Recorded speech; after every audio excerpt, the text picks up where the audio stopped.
So now, let's take a look at this so-called battle. Someone wants to pick a fight. He's the bully. Get it? That's why you seeing him picking on the bull, because he's a bully. Go figure, huh? Let's get a little deeper here. All right, let's talk about this bull. This bull is black, but let's not really use black, because black is be lack, and I'm not be lacking no knowledge here because I'm not black. I'm a melanated, carbonated, sunlight, gamma ray, green being. And you may think, like, how in the hell is this nigga green? Very simple. Just like a penny. Penny's copper. I'm copper colored. Okay, I'm a copper colored. When you put a penny on the ground, it's grounded.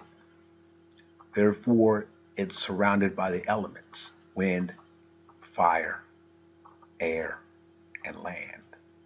And it being the fifth metal, the fifth element, metal, now it's got 5 elements. What's going on with this penny? When the wind and the heat and all the air, because air is nothing but water.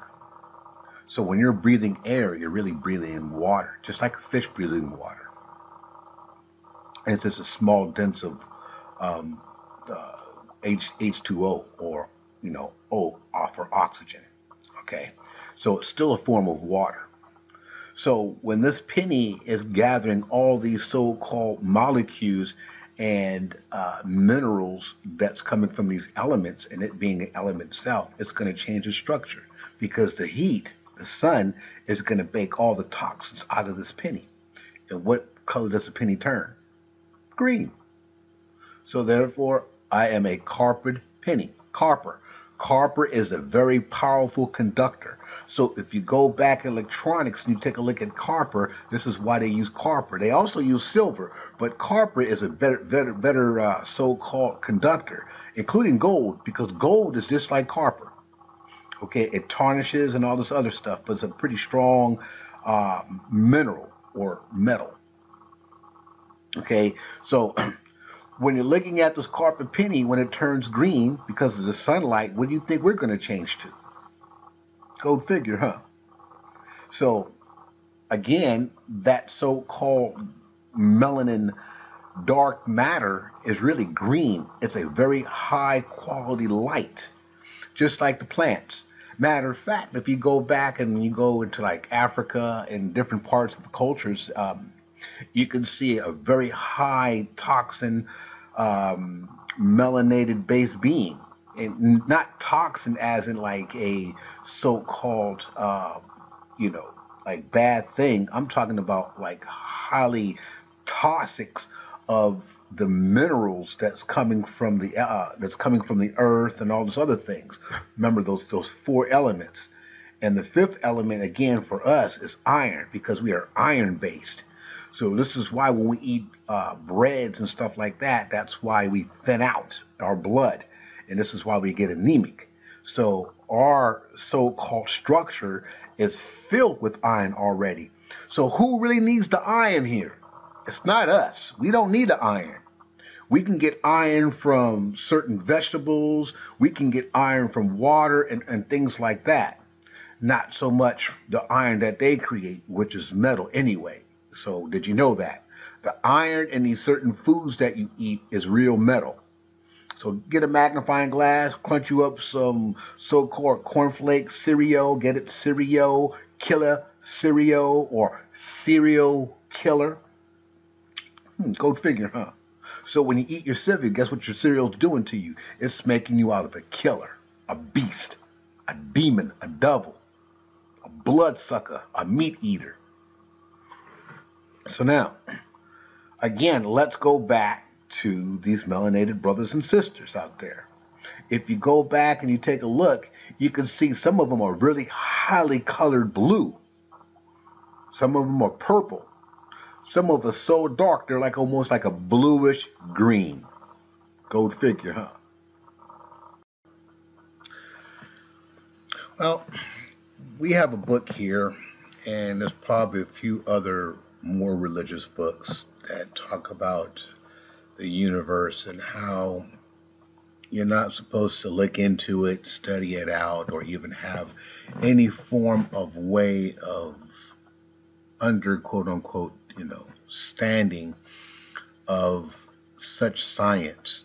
And they call this science witchcraft, like the zodiac signs. One of the biggest believers out there are Jehovah's Witnesses. And you sit with them and talk with them about the universe, and they be like, nah, nah, nah, nah, that's witchcraft. Well, if a book is going to tell you that it's witchcraft, then why do the pages have certain texts and certain phrases giving honor to such witchcraft? Like here in Job 9, verse 10.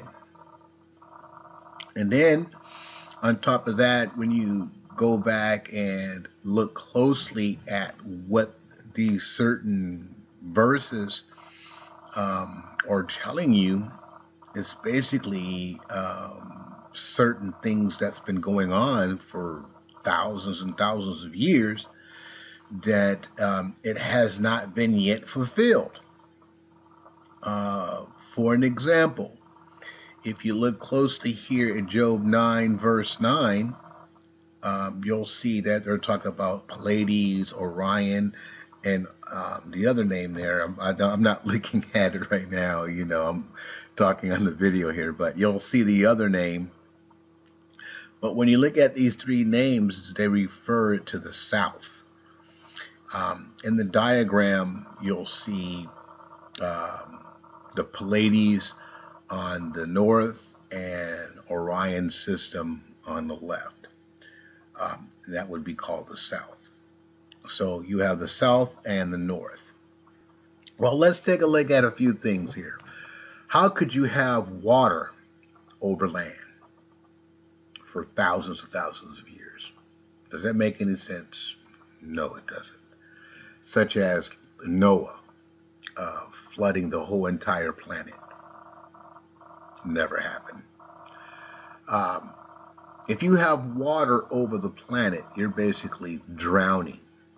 So why are we being taught that north is above and south is below? North represents winter, south represents land, or the top, or the summer heat. So when you rearrange these certain things, you'll have south on top, which is fire, because that's summer, and you'll have north below, which is water. Get it? That W, which will be winter. We would have west on the right side, since the sun rises from the right or from the west and sets at east, which is the left. So your east side is your left side, and your right side is your west side. And you'll see this on the diagram that I've drawn out. I'd like to give a thanks out there, this part of the video, to the 13th Son for your input and for your knowledge. Thank you very much. Also to Paul Muckle.